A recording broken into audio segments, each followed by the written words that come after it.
I'd like to welcome you to a brand new series of videos that we will be making here under the umbrella of political Islam. This time we are going to focus on the topic of slavery in Islam. With me here in studio, my dear friend and our brother here, Dr. Bill Warner. Bill, welcome back, and thank you for agreeing to join us again to talk about such a difficult topic. Well, actually, the reason I do it is you and I have fun discussing this. Amen. So, Bill, slavery in Islam is, in and of itself, just the topic or the title is troubling. Yes. And especially in an age that we're living in, where people are becoming more and more hypersensitive to anything that is historical. You know, I mean, we see the topic of reprobation in the U.S., you know, about things that happened in the past, actually. Right. We're not like happening right now, or things that were not even ordained, for instance, by any religious authority. They were done just by men.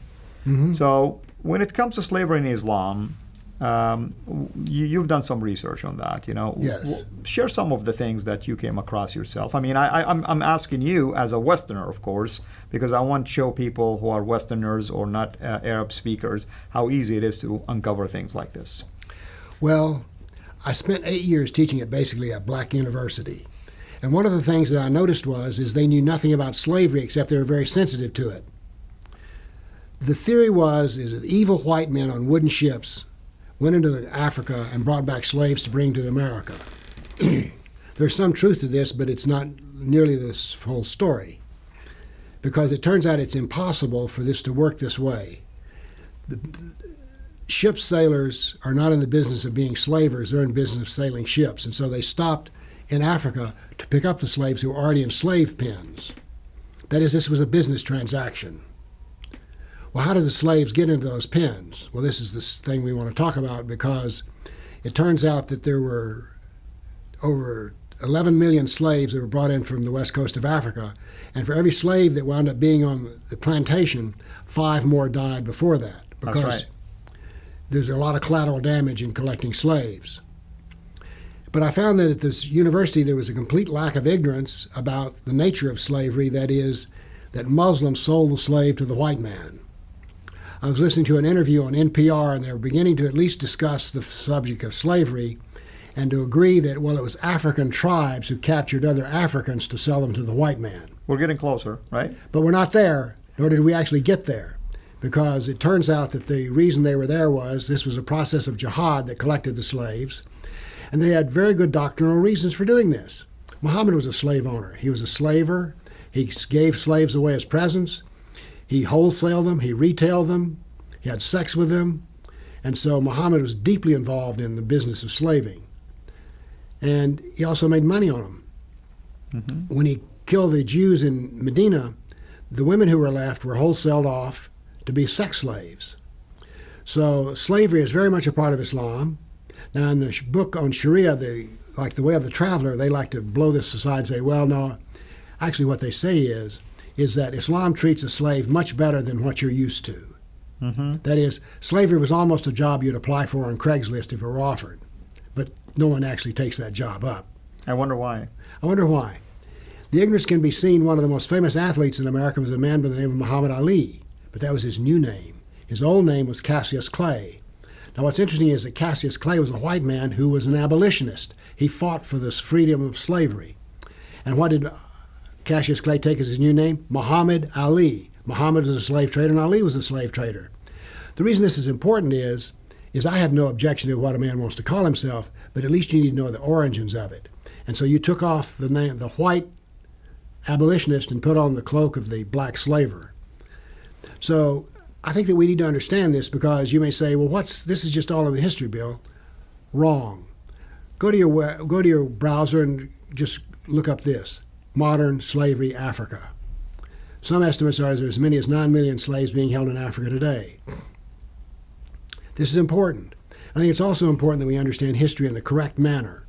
That is, I don't say that the white men involved in this trade were any good, but I do say that the ones who put the business together were not any better than they were. We need to understand something else, is that we think of slavery in America as being black slaves. Well, there were Hindu slaves, there were white slaves. there were all manner of slaves. And again, I don't blame Muhammad for being a slave trader, because in his time and position, this was possible. That is, it was part of the culture. But we come back to this thing called the Sunnah, which is Muhammad is the perfect example of the perfect life. And so if he was a slave trader and had slaves, then why can't any other Muslim have it? That's right. So we have here that Allah ordained slavery. As a matter of fact, one of the things you mentioned earlier in the hadith, which was that if a slave tries to escape, that's bad. His prayers won't be, if you try to escape from your master, your prayers won't be heard. And what was the only way out of this slavery? If you converted to Islam, there was a possibility that you might be freed. But if you didn't convert, you would not be freed. So there's a whole business of slavery within the Islam, and it goes off into more details, which you can cover later. But the fact is, Islam and slavery are like this. They're bound up with each other. Even the poetic language. Muhammad's father was Abdullah. Abd is slave of Allah. That's right. So even being a slave is viewed as the best way to live your life. And Muhammad always said, don't praise me or consider me to be special. I'm just a slave of Allah. Exactly. And in other words, it's almost like pacifying the term slave here. It's like, it's a good virtue to be a slave. But again, I come back to, if it's such a virtuous thing and such a good thing, how come you can't just put an ad in the paper? Wanted, slaves, apply. That's true. Doesn't happen. And let's talk about, does the Quran even endorses something like that? So chapter 33, verse 50 of the Quran says, Prophet, we have made lawful to you the wives to whom you have granted dowries, and the slave girls whom God has given you as booty, as reward in war, of course, or maybe you end up overtaking a tribe or something like that. You mentioned the story about the Jewish tribe, for instance, where the men were literally annihilated, killed, and now you're left with the woman, and the woman now become kind of like a product to sell and earn money off of them. Well, they did earn money. It turned a handsome profit. Yeah, absolutely. Now I know what somebody going to say. They're going to say, well, wait a minute. You go to the New Testament, it's talking about slaves. True, it's talking about slaves. Those were slaves that were enslaved by the Romans, for instance, and others. If you are under that kind of a system and you come to Christ, the Bible kind of encourages you to stay patient. The Lord will bring basically a solution to that. Nowhere you're going to find Jesus or the apostles saying, I want you to go, and if you collect women, make them slaves. Or if you collect people from different nations, make slaves. He didn't say go and make slaves. He said go and make disciples. Here it says the following, we have made lawful to you. And if any Muslim is honest about the Quran, this is an open-ended permission that applies until today. Mm-hmm. Because the Quran is eternal. The Sunnah is eternal, that is the actions of Muhammad. So this is not just something that happened in the past. It is something that is forever a way to do business. Absolutely. Or a way to lead your life. Absolutely. And this one, by the way, came from chapter 33, verse 50. Chapter 23, verse 5 said the following, except with their wives and slave girls, for these are lawful to them. What is that talking about? The verse basically in context talks about that Muslim males are allowed to have sexual relationships basically with their wives and slave girls. They cannot have it outside of marriage, but if they're married, which is expected to have sexual relationship with your wife and your slave girls, which mean you're not married to her, remember? You own her, and therefore her body belongs to you. There's something interesting, by the way, about this, which is that if you're captured and you have a husband, since Muslims are forbidden to have sex with another man's wife, when you're captured, you're automatically divorced. That's right.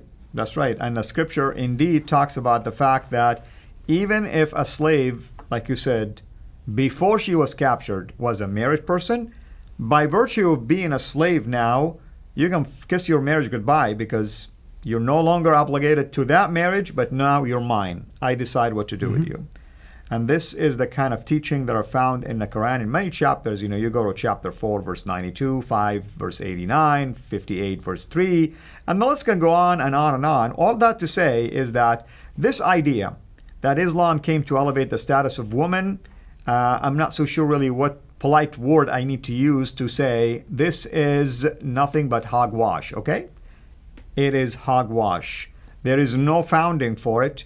I appreciate the fact that somebody feels uncomfortable about the teaching and try to come up with ways to at least justify that it was something in the past or whatever. No, we're talking about the Quran, that if you are telling me the Quran applies to the past, then you're saying the Quran can be changed. Find me a reasonable Quranic scholar that will agree with you. You won't find anyone. You won't find one anywhere. And if you find them, make sure they issue a public fatwa, and let's see what happens if they do something like that.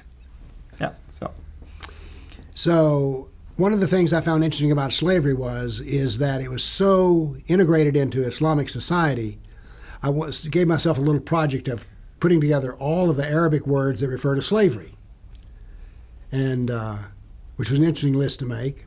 And I was interested in doing this basically on what I call the snowflake or the snow theory. It is said that Eskimos have 100 words for snow.